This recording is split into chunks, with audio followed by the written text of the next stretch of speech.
नमस्कार दोस्तों। क्या आपने कभी सोचा है कि जब जीवन में सब कुछ गलत होता दिखाई दे रहा हो, तब भी कुछ लोग हार क्यों नहीं मानते? जब डॉक्टर किसी गंभीर बीमारी का इलाज कर रहे होते हैं, जब कोई छात्र कई बार असफल होने के बाद भी परीक्षा की तैयारी करता रहता है, या जब कोई व्यक्ति कठिन परिस्थितियों के बावजूद अपने सपनों का पीछा नहीं छोड़ता, तो उसे आगे बढ़ने की ताकत कहाँ से मिलती है? क्या वह होप है? क्या वह ऑप्टिमिज्म है? या फिर फेथ? अक्सर हम इन तीनों शब्दों का इस्तेमाल एक दूसरे के स्थान पर कर देते हैं, लेकिन साइकोलॉजी, फिलॉसफी और ह्यूमन बिहेवियर के अनुसार ये तीनों अलग-अलग मानसिक अवस्थाएं हैं, और इन्हें समझना हमें यह समझने में मदद करता है कि इंसान अनिश्चितता और कठिनाइयों के बीच भी आगे कैसे बढ़ता है। सबसे पहले यह समझते हैं कि हमें इन चीज़ों की ज़रूरत ही क्यों पड़ती है। इंसान केवल वर्तमान में जीने वाला प्राणी नहीं है। हम भविष्य की कल्पना करते हैं, हम योजनाएं बनाते हैं, हम अपने जीवन में अर्थ और उद्देश्य खोजते हैं। समस्या यह है कि भविष्य हमेशा अनिश्चित होता है। कोई नहीं जानता कि कल क्या होगा, फिर भी हम आगे बढ़ते रहते हैं। यहीं होप, ऑप्टिमिज्म और फेथ की भूमिका शुरू होती है। सबसे पहले होप को समझते हैं। सरल शब्दों में होप का अर्थ है थिंग्स कैन गेट बेटर, यानी चीज़ें बेहतर हो सकती हैं। ध्यान दीजिए, होप यह दावा नहीं करती कि सब कुछ ठीक हो जाएगा। वह केवल यह कहती है कि सुधार की संभावना मौजूद है। मान लीजिए कोई व्यक्ति गंभीर बीमारी से जूझ रहा है। उसे पता नहीं है कि परिणाम क्या होगा, लेकिन वह इलाज जारी रखता है क्योंकि उसके भीतर होप है। या कोई छात्र कई बार असफल होने के बाद भी पढ़ाई जारी रखता है। क्यों? क्योंकि उसे उम्मीद है कि अगली बार परिणाम बेहतर हो सकता है। होप को निश्चितता की आवश्यकता नहीं होती, उसे केवल संभावना चाहिए। अब आते हैं ऑप्टिमिज्म पर।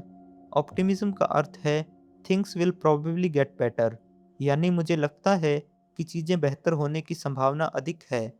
यह होप से एक कदम आगे है।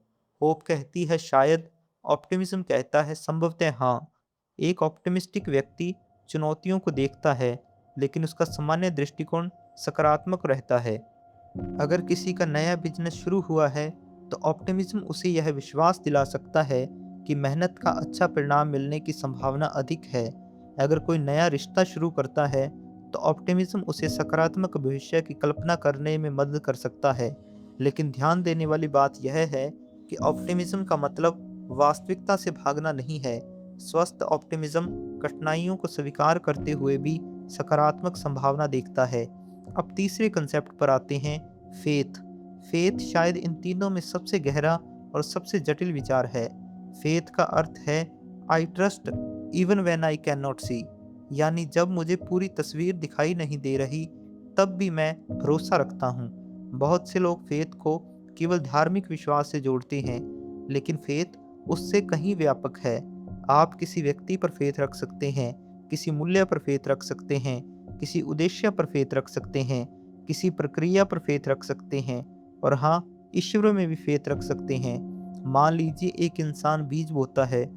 उसे नहीं पता कि मौसम कैसा रहेगा, उसे पूरी गारंटी नहीं कि फसल अच्छी होगी, फिर भी वह बीज बोता है। यह फेथ का एक रूप है। फेथ अक्सर प्रमाण से पहले भरोसा मांगती है। अब इन तीनों को एक साथ समझते हैं। होप कहती है शायद चीज़ें बेहतर हो सकती हैं। ऑप्टिमिज्म कहता है मुझे लगता है कि चीज़ें बेहतर होंगी। फेथ कहता है मैं भरोसा रखता हूँ, चाहे अभी प्रमाण न दिखे। यही इन तीनों के बीच का मूल अंतर है। इस विषय को समझने में विक्टर फ्रैंकल के विचार बहुत महत्वपूर्ण हैं। फ्रैंकल एक मनोचिकित्सक थे। उन्होंने अत्यंत कठिन परिस्थितियों का सामना किया। अपनी प्रसिद्ध किताब मैन्स सर्च फॉर मीनिंग में उन्होंने बताया कि इंसान केवल सुख की खोज नहीं करता, वह अर्थ की खोज भी करता है। जब व्यक्ति अपने जीवन में अर्थ देख पाता है, तब वह कठिन परिस्थितियों को भी सह सकता है। कई बार होप और फेथ इसी अर्थ की भावना से जन्म लेते हैं। इसे एक छोटी कहानी से समझते हैं। मान लीजिए एक व्यक्ति है जिसका नाम आरव है। उसकी नौकरी चली जाती है। शुरुआत में उसके पास केवल होप होती है। वह सोचता है शायद मुझे कोई नया अवसर मिल जाए। फिर वह नई नौकरियों के लिए आवेदन करना शुरू करता है। धीरे धीरे उसके भीतर ऑप्टिमिज्म पैदा होता है। उसे लगने लगता है कि उसकी मेहनत का परिणाम मिलेगा, लेकिन कई महीनों तक कोई सफलता नहीं मिलती। अब केवल ऑप्टिमिज्म पर्याप्त नहीं रह जाता, यहीं फेथ काम आता है। फेथ उसे यह भरोसा देता है कि उसका प्रयास अर्थहीन नहीं है, भले ही परिणाम अभी दिखाई न दे रहा हो। यही कारण है कि कठिन परिस्थितियों में फेथ अक्सर सबसे लंबे समय तक टिकता है। आधुनिक जीवन में ये तीनों हर जगह दिखाई देते हैं। हेल्थ रिकवरी में होप व्यक्ति को इलाज जारी रखने में मदद करती है। करियर स्ट्रगल्स में ऑप्टिमिज्म उसे आगे प्रयास करने की प्रेरणा देता है। एंटरप्रेन्योरशिप में फेथ व्यक्ति को वर्षों तक मेहनत करने का साहस देती है। रिलेशनशिप्स में होप सुधार की संभावना दिखाती है। ऑप्टिमिज्म बेहतर भविष्य की कल्पना कराता है और फेथ भरोसे को बनाए रखती है। सेल्फ इम्प्रूवमेंट में भी यही बात लागू होती है।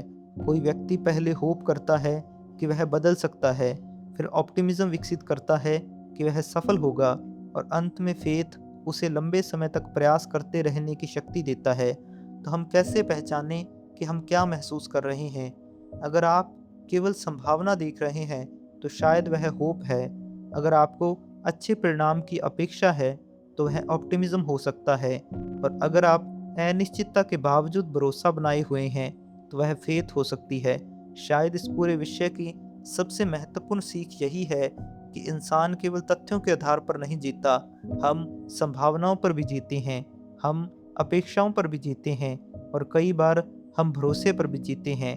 होप हमें संभावना दिखाती है, ऑप्टिमिज्म हमें सकारात्मक दिशा दिखाता है, और फेथ हमें तब भी आगे बढ़ने की ताकत देता है जब रास्ता पूरी तरह दिखाई नहीं देता। अगर आपको ये तीनों कॉन्सेप्ट्स में क्लैरिटी बनी हो, तो वीडियो को लाइक, शेयर और चैनल को सब्सक्राइब जरूर करें। धन्यवाद।